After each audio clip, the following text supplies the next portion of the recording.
അസ്സലാമു അലൈക്കും വറഹ്മത്തുള്ളാഹി വബറകാതുഹു. ബിസ്മില്ലാഹി വൽഹംദുലില്ലാഹി വസ്സലാത്തു വസ്സലാമു അലാ അഷ്റഫിൽ മഖ്ലൂഖീൻ വഅലാ ആലിഹി വസഹ്ബിഹി അജ്മഈൻ അമ്മാ ബഅദ്. പ്രിയം നിറഞ്ഞ വിദ്യാർത്ഥികളെ, നമ്മൾ ഇംദാദി അഫ്ആലാണ് പഠിച്ചുകൊണ്ടിരിക്കുന്നത്. പ്രധാനപ്പെട്ട ഒരു ഭാഗം അതിൽ സക്കിന പാന എന്നതിനെക്കുറിച്ച് നമ്മൾ പ്രത്യേക നോട്ടുകളൊക്കെ ശ്രദ്ധിച്ച് കാണും. അപ്പോൾ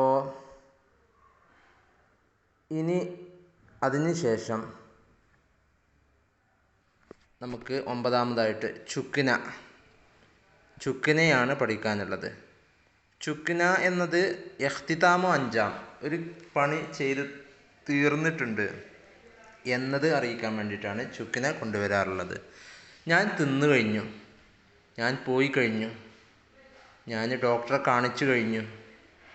ഡോക്ടറെ കാണിച്ചു എന്ന് പറയുമ്പോൾ ഞാൻ ഡോക്ടറെ കാണിച്ചു കഴിഞ്ഞിട്ടുണ്ട്. ഞാൻ പഠിച്ചു, ഉസ്താദ് പഠിച്ചു.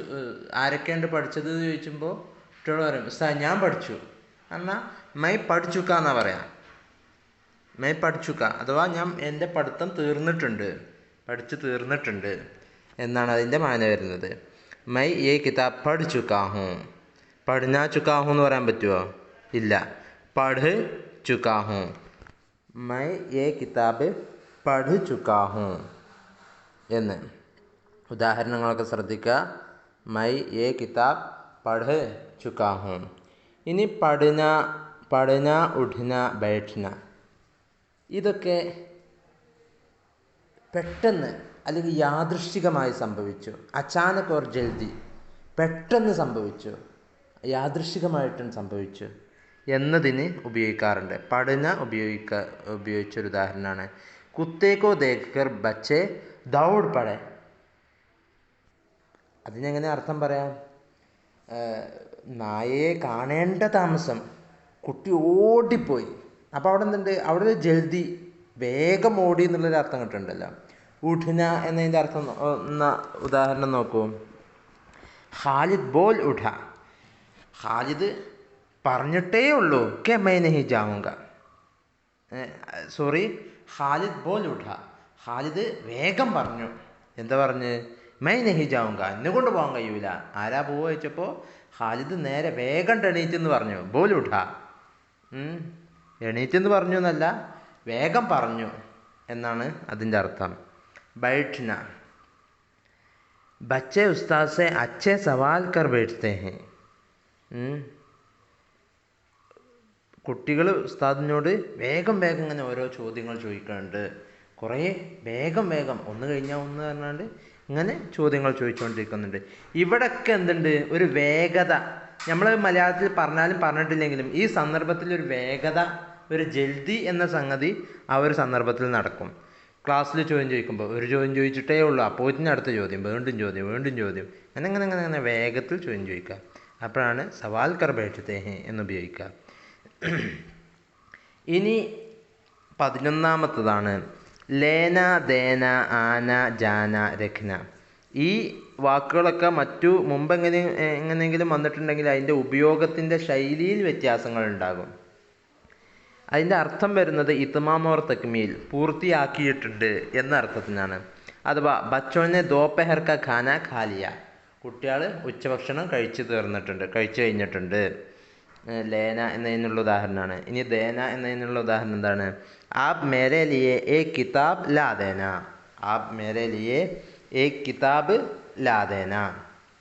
എനിക്ക് വേണ്ടിയിട്ട് ഒരു കിതാബ് കൊണ്ടുവന്ന് തരിക, അഥവാ കൊണ്ടുവരിക എന്ന കാര്യം പൂർണ്ണമായും ചെയ്തിരിക്കണം എന്നത്. അപ്പോൾ ഇതിലൊക്കെ എന്തുണ്ട്? അത് നമ്മൾ അർത്ഥം പറയുമ്പോൾ അങ്ങനെ പറയണമെന്നില്ല. എന്നാൽ തന്നെ എന്തുണ്ട്? ആ ഒരു അർത്ഥം ഇങ്ങനെ ഒരു ഇഖ്തിതാമോ തക്മീലി എന്നുള്ള അർത്ഥം കിട്ടുന്നുണ്ട് എന്ന് നമുക്ക് മനസ്സിലാവും. ആന, മേ തുംസെ പെഹലെ ബാംഗ്ലൂർ ദേഖ് ആയാ ഹൂം. നമ്മളൊക്കെ അതിൻ്റെ മുമ്പ് തന്നെ ബാംഗ്ലൂർ കണ്ടതാ, അഥവാ കണ്ടു കഴിഞ്ഞിട്ടുണ്ട്. ജാന എന്നതിനുള്ള ഉദാഹരണമാണ് മേരാ കലം ടൂട്ട് ഗയ. എൻ്റെ പേന പൊട്ടിപ്പോയി, അഥവാ പൊട്ടുക എന്ന പണി നടന്നു കഴിഞ്ഞിട്ടുണ്ട്. ടൂട്ട് ഗയ അങ്ങനെയൊക്കെ ഉപയോഗിക്കാം. മേരാ കലം ടൂട്ട എന്ന് പറയുന്നതിനേക്കാൾ ഭംഗി ടൂട്ട് ഗയ എന്ന് പറയുന്നതിലില്ലേ, അല്ലേ? അങ്ങനെയാണ് ജാന എന്നതിൻ്റെ ഉപയോഗം. രഖ്ന मैंने एक മക്കാല ലിഖ് രഖാ ഹെ, ഞാൻ ഒരു ലേഖനം എഴുതി തീർന്നിട്ടുണ്ട്, എഴുതി കഴിഞ്ഞിട്ടുണ്ട്. എഴുതി വെച്ചിട്ടുണ്ട് പറഞ്ഞാൽ എഴുതി തീർന്നിട്ടുണ്ട്. ഇനി ഡാൽന, ഡാൽന എന്ന് പറഞ്ഞാൽ ജബ്രോ സുൽമ്. എന്തായി അതിൽ ഒരു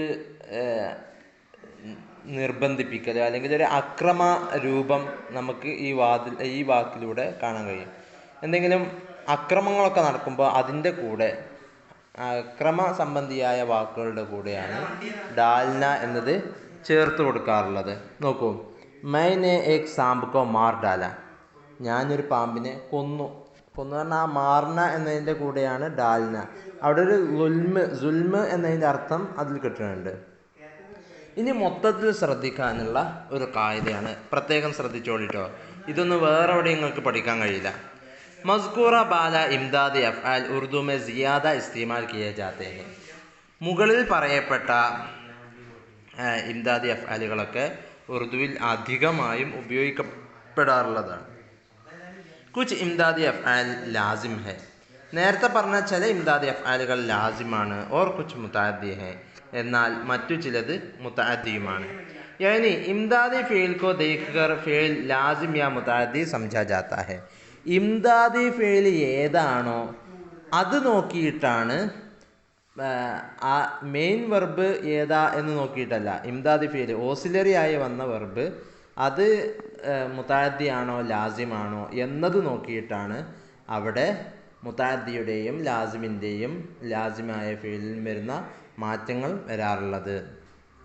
ഉദാഹരണമായി പറയുകയാണെങ്കിൽ ലിഖ്ന എന്നുള്ള പദം മുതഅദ്ദിയാണ്. അപ്പോൾ മൈ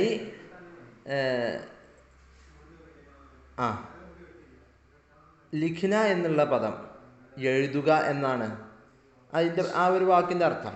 എന്നാൽ സക്ന എന്ന മുതഅദ്ദി ലാസിമായ ഇംദാദി ഫീലിൻ്റെ കൂടെ ലിഖ്ന എന്ന് ചേർന്ന് വന്നാൽ, ലിഖ് സക്ന എന്ന് വന്നാൽ സ്വമേധയാ ആ ലിഖ്ന എന്നത് എന്തായി തീർന്നു? ലാസിമായി തീർന്നു.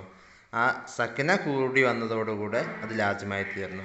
ഹസ്ന എന്നുള്ളത് എന്താകുന്നു? ഹസ്ന എന്നുള്ളത് ഒരു ലാസിമായ ഫീലാണ്. പക്ഷേ ദേന എന്നത്, സാധാരണ ദേന എന്ന് പറഞ്ഞാൽ എന്താണ്? നൽകുക എന്നല്ല അർത്ഥം. പക്ഷെ ആ ദേന എന്നത് മറ്റു പല അർത്ഥങ്ങളിലും ഇംദാദി ഫീലായി കൊണ്ടുവരാറുണ്ട്. അങ്ങനെ വന്നാൽ എന്തായിത്തീരും? മുതഅദ്ദി ആയിത്തീരും. ഹസ്ദിയ എന്ന് പറഞ്ഞാൽ മൈനെ ഹസ്ദിയ എന്ന് പറയാം. മൈ ഹസ മൈനെ ഹസ്ദിയ, വ്യത്യാസം മനസ്സിലാവുണ്ടാവും. മുതഅദ്ദി ആയപ്പോൾ നേ ചേർന്നു, മൈനെ ഹസ്ദിയ. അവിടെ ദേന വന്നതോടുകൂടെ ആ ഹസ്ന എന്നതുകൂടെ എന്തായി? മുതഅദ്ദിയായി തീർന്നു. ഇനി ഇവിടെ ലാസിമായ ഇംദാദി അഫ്ആലുകളുടെയും മുതഅദ്ദിയായ ഇംദാദി അഫ്ആലുകളുടെയും ഒരു ലിസ്റ്റ് ഇവിടെ കൊടുത്തിട്ടുണ്ട്. ഇത് പരിപൂർണ്ണമല്ല. ലാസിമായ ഇംദാദി അഫ്ആലുകളാണ് പഠന, ലഗ്ന, ഫിർന, രഹ്ന, ആന, ജാന, സക്ന, പാന, ഉഠ്ന, ബൈഠ്ന. ഇത് നിങ്ങൾ കാണാതെ പഠിച്ചിരിക്കണം, അല്ലെങ്കിൽ നിങ്ങൾ മനസ്സിലാക്കിയിരിക്കണം. അല്ലാതെ ഇത് നിങ്ങൾക്ക് മറ്റൊരു സമയത്ത് എന്ത് ചെയ്യാൻ പാടില്ല, ഇത് തെറ്റാവാൻ പാടില്ല. ഇതിൻ്റെയൊക്കെ അർത്ഥം മനസ്സിലാക്കിയാൽ മതി. ആ ഇംദാദി ഫീലിൻ്റെ യഥാർത്ഥത്തിലുള്ള അർത്ഥം എന്താണോ അത് മനസ്സിലാക്കിയാൽ തന്നെ മതി. എന്നാൽ തന്നെ നമുക്കിത് ലാസിമിലോ മുതഅദ്ദിയിലോ പെടുത്താൻ കഴിയും എന്നുറപ്പാണ്. മുതഅദ്ദിയായ ഇംദാദി അഫ്ആലുകളാണ് ചാഹ്ന, പിന്നെ ദേന, ലേന, കർണ, രഖ്ന, ഡാൽന എന്നൊക്കെ ഉള്ളത്. അപ്പോൾ ഇത്രയാണ് ഇംദാദി അഫ്ആലുകളിൽ നമുക്ക് പഠിക്കാനുള്ളത്. ഇനി നമുക്ക് മഷ്കിലേക്ക് പ്രവേശിക്കുകയാണ്. नीचे दिए गए अल्फाज को इम्दादी अफ़आल बना के जुमलों में इस्तेमाल कीजिए. താഴെ കാണുന്ന പദങ്ങൾ ഇംദാദി ഫീലായിട്ട് ഉപയോഗിക്കണം. ദേന എന്നതിന് ഞാനൊരു ഉദാഹരണം പറയുകയാണെങ്കിൽ, നേരത്തെ മുകളിൽ പറഞ്ഞ ഉദാഹരണമാണ് മൈനെ ഹസ്ദിയ. ഹസ്ന എന്നതിൻ്റെ കൂടെ ദേന എന്ന് ഇംദാദിയായി ഉപയോഗിച്ചു. അങ്ങനെ കൊണ്ടുവരുമ്പോഴാണ് ഇത് ഇംദാദി ആവുന്നത്. ഹസ്ദിയ. പ്രത്യേകം ശ്രദ്ധിക്കുക, ഹസ്നാദിയ എന്ന് പറഞ്ഞാൽ തെറ്റാണ്. അപ്പോൾ എങ്ങനെയാണ് ഓരോ പദങ്ങൾ ഉപയോഗിക്കേണ്ടത് എന്ന് കൃത്യമായി മനസ്സിലാക്കിയ ശേഷം മാത്രമാണ് ഈ പദങ്ങൾ വാക്യത്തിൽ ഉപയോഗിക്കേണ്ടത്.